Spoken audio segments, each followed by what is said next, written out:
Hey friends, it's Len here from 1A Auto. Today we have a second generation Nissan Versa inside the studio. I want to go over some of the top problems, so let's get started.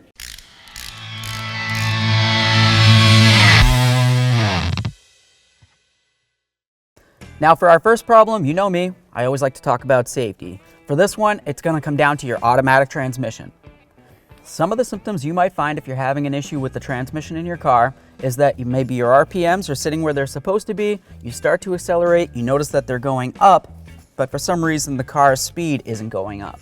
Obviously that can be an issue if you're trying to pull out into traffic, because when you first initially step on the gas pedal, you kind of like to be able to get out into the traffic and not just wait while your RPMs go up, up, up. Transmission kicks into gear and then maybe you start going a little bit. But in this case, it actually really comes down to hesitation at this point forward. You're accelerating, the speed's gradually going up, but nothing in comparison to the actual RPMs of your tachometer. Another possible symptom that you might have with your automatic transmission, and this would be a severe case, would be maybe your vehicle's in drive. You shift it into park, but it kind of still feels like the transmission's engaged. This would stop, of course, if you were to turn off the ignition. At that point, the transmission's in the park gear and you're not necessarily worried about it. Of course, you're going to use your parking brake because that's something that you're a little worried about. But typically, if this was the issue, it would come down to an internal transmission issue, and generally, you just go ahead and replace that transmission. Now, the next two problems on this car are going to be very similar in nature. For the second problem, though, it's going to come down to the canister vent control valve. Essentially on this, what you might find for an issue would be a check engine light first. That's probably going to be the only thing that you're probably going to notice. And what that's going to come down to is it's going to have a couple codes in it, probably coming down to like a P0442, P0455, and a P0456. Essentially, it just means you have a large evap leak in your system. The evap system's, of course, part of your fuel system. If it's not venting properly, then of course there's going to be an issue. The canister control valve is going to be located on the driver's side behind the rear bumper, right up under here. You can see the large black canister under there, and the canister control valve is actually going to be inside underneath this area. So you would of course have to take off the plastic area and then you'll be able to see it. But that's pretty much where the problem is going to be located. It's pretty typical for these, so that's where I would start looking. But there is also something on the outer portion of the vehicle that I would look at as well. And that would be right up here at the fuel cap. Go ahead and remove your fuel cap. We're going to take a look at the gasket right along here. What you want to do is kind of pull it around and just see if you can see any cracks on it. If you see any dry rot cracks or even large cracks, well then you know that that's an issue. If it's not making a good seal, then of course you're probably going to get an evap code. If this is the issue, go ahead and replace it, clear the code, and then try again. Also, when you're replacing the cap or even just reinstalling it, you want to be able to give it a nice turn and listen for a click.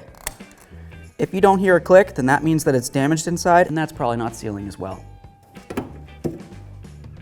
For the third problem on this car, it comes down to the carbon canister, or you can call it a charcoal canister. That's going to be the canister that I showed you right underneath the bumper over here.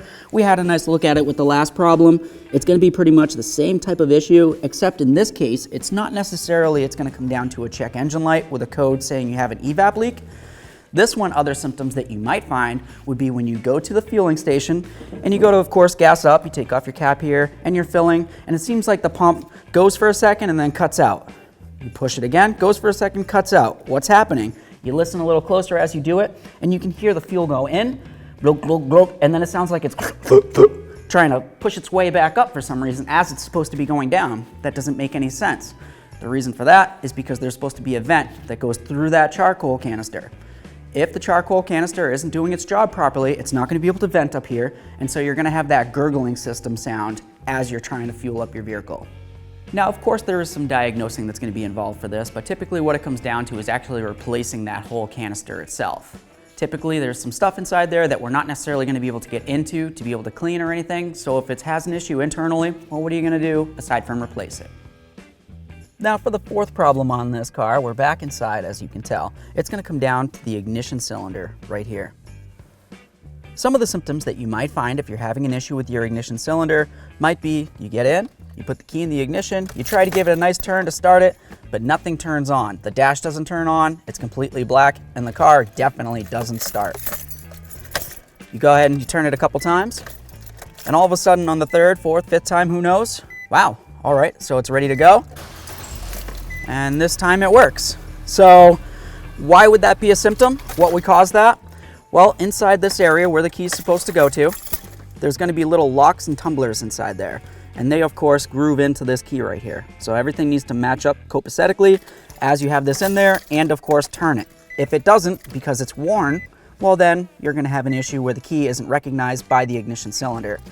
A common reason why this might happen would be, well, I don't know, why does anybody need this many keys really?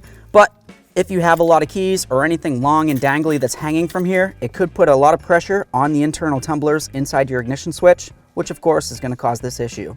To cure it, well, go ahead and replace the ignition cylinder, the key, more than likely, and of course, lighten the load. Now for the fifth problem on this car, we're going to talk about an axle click. Typically when you hear this, it's going to be when you initially start off from a stop. It's going to be a pretty common problem. Generally what this comes down to is going to be in the front here because you have a front wheel drive car, right? When you go to accelerate, the transmission's going to activate those axles and it's going to try to turn this wheel. As that happens, your axle's going to be going through a wheel bearing that's in between here. In between the splines of the wheel bearing and the actual axle itself, there might be a little bit of a gap. And in between that gap, there's going to be air. And as you apply pressure or torque from accelerating or even stopping, the axle can twist a little bit like this inside the bearing. It's not going to be that much, but a little bit. Anyway, when it makes that little twist, that's going to be the typical issue here. But why would that happen? There's a couple things that we want to think about there. There's going to be not very much grease inside there. Essentially, you kind of want to have a little bit of grease in there, and that's going to help get rid of that noise. But the axle shouldn't really be moving around inside that wheel bearing. If it's doing that, well then of course that's a separate issue, in which case there is an aftermarket nut that you can of course try to get. If you're going to get yourself one of those aftermarket nuts, the best thing would be to do, of course, would be to remove the axle from the wheel bearing. You want to put a little bit of grease in between those splines, put it back in there, and then you're going to use that new nut and torque it to manufacturer's specifications, which is 133 foot-pounds. This is going to be a very common problem on most Nissans starting back in 2007 all the way till today.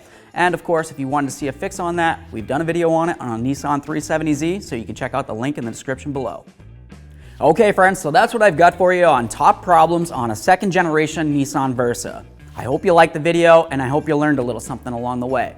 If you did and you want to talk about it, or maybe you have one of these cars of your own and you want to talk about that one, leave it in the comments section below because I always love to hear from you. With that said, if you liked the video, smash on the like button for me, it would mean the world. Subscribe and ring the bell, that way there you can be kept up with all of our latest content. Thanks.